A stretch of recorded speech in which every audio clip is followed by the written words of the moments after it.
ചികിത്സ നിർത്തലാക്കുന്നത് രാഷ്ട്രീയ നയത്തിന്റെ ഭാഗമെന്ന് CR നീലകണ്ഠൻ. മാടവന അത്താണി ആശുപത്രിയിൽ കിടത്തി ചികിത്സയില്ലാത്തത് രാഷ്ട്രീയ നയത്തിന്റെ ഭാഗമെന്ന് പ്രമുഖ പരിസ്ഥിതി പ്രവർത്തകനും മറ്റു പല സ്ഥലങ്ങളിലും ഇപ്പോൾ ഏറ്റവും നല്ല ലോകത്തെ ആരോഗ്യ മാതൃകകൾ ഉള്ള സ്ഥലങ്ങൾ എന്ന് പറയുന്നത് സ്കാൻഡിനേവിയൻ രാജ്യങ്ങളും ബ്രിട്ടൻ ഒരു കാലത്ത് ഏറ്റവും നല്ല ആരോഗ്യ മാതൃകയിൽ കുടുംബ ഡോക്ടർ തുടങ്ങിയ സംവിധാനങ്ങളൊക്കെയാണ്. ഒരു 100 കുടുംബങ്ങൾക്ക് ഒരു ഡോക്ടറുണ്ടോ? നിങ്ങൾക്ക് എന്ത് രോഗമുണ്ടെങ്കിലും ആദ്യം ആ ഡോക്ടറെ കാണണം.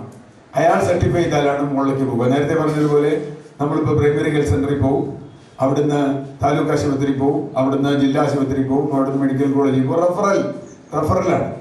നമ്മുടെ മെഡിക്കൽ കോളേജുകളൊക്കെ റഫറലാണ് സത്യത്തിൽ. എന്ന് പറഞ്ഞാൽ താഴെ ഒരു ചികിത്സയും കിട്ടാതെ വരുമ്പോൾ മെഡിക്കൽ കോളേജിൽ കൊണ്ടുപോകാൻ. നേരത്തെ ഇവിടെ സൂചിപ്പിച്ചു, ഞാൻ കൊടുങ്ങല്ലൂർ താലൂക്ക് ആശുപത്രിയുടെ കാര്യം പറഞ്ഞു. 2 നില അവിടെ പക്ഷികൾ കാഷ്ടിക്കാൻ വേണ്ടി മാത്രം സൂക്ഷിച്ചിട്ടുണ്ടെന്നാണ്. ഒരു ICU ഇല്ല താലൂക്ക് ആശുപത്രി. ഒരു ICU എന്ന് പറയുന്നത് ഇന്ന് ചികിത്സയുടെ ഏറ്റവും പ്രധാനപ്പെട്ട ഒരു സംഗതി. ഓപ്പറേഷൻ തിയേറ്റർ ഉണ്ടെങ്കിൽ അതിൻ്റെ കൂടെ ഒരു ICU ഉണ്ടാവണം. ഏതെങ്കിലും തരത്തിലുള്ള അപകടം പറ്റി വരുന്ന ആളുകൾക്ക്, ബോധക്കേട് വരുന്ന ആളുകൾക്കൊക്കെ പ്രാഥമികമായ ഒരു ICU ഉണ്ടാവണം. എന്തുകൊണ്ടാണ് കൊടുങ്ങല്ലൂർ ICU ഇല്ലാത്തത്? ഇവിടുന്ന് ഇവിടെ കൊടുങ്ങല്ലൂർ ആശുപത്രി ഉണ്ടെന്ന് പറഞ്ഞിട്ടാണ് ഞാൻ നിങ്ങളുടെ വിവരാവകാശ മറുപടി കണ്ടു.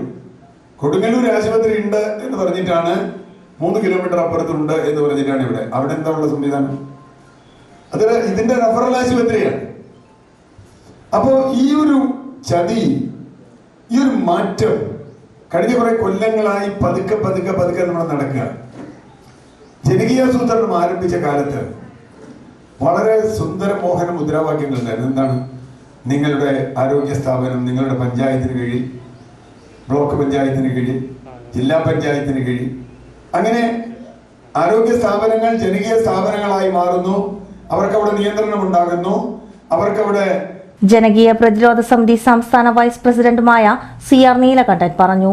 മാടവന അത്താണി ആശുപത്രിയിൽ കിടത്തി ചികിത്സാ സൗകര്യങ്ങൾ പുനഃസ്ഥാപിക്കണമെന്നാവശ്യപ്പെട്ടുകൊണ്ട് ബസാർ ഹിദായത്തുൽ ഇസ്ലാം മദ്രസ ഹാളിൽ ആശുപത്രി സംരക്ഷണ സമിതി സംഘടിപ്പിച്ച പടിഞ്ഞാറൻ മേഖല കൺവെൻഷൻ ഉദ്ഘാടനം ചെയ്ത് സംസാരിക്കുകയായിരുന്നു അദ്ദേഹം. ആശുപത്രി സംരക്ഷണ സമിതി കൺവീനർ KV വിനോദ് അധ്യക്ഷത വഹിച്ച യോഗത്തിൽ അഡ്വക്കേറ്റ് സുജ ആന്റണി വിഷയാവതരണം നടത്തി. സിറാജുദ്ദീൻ ഷാജി കൺവെൻഷനിൽ അവതരിപ്പിച്ച പ്രമേയത്തിലൂടെ MLA ഉടനടി ആശുപത്രി വിഷയത്തിൽ ഇടപെട്ട് പ്രശ്നപരിഹാരമുണ്ടാക്കണമെന്ന് ആവശ്യപ്പെട്ടു.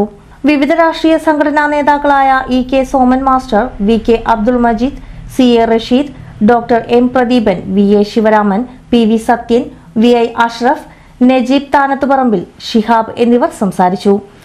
ഷെമീർ അത്താണി, OM Sreeja, KV Rajeevan, CS Krishnakumar എന്നിവർ പരിപാടിക്ക് നേതൃത്വം നൽകി.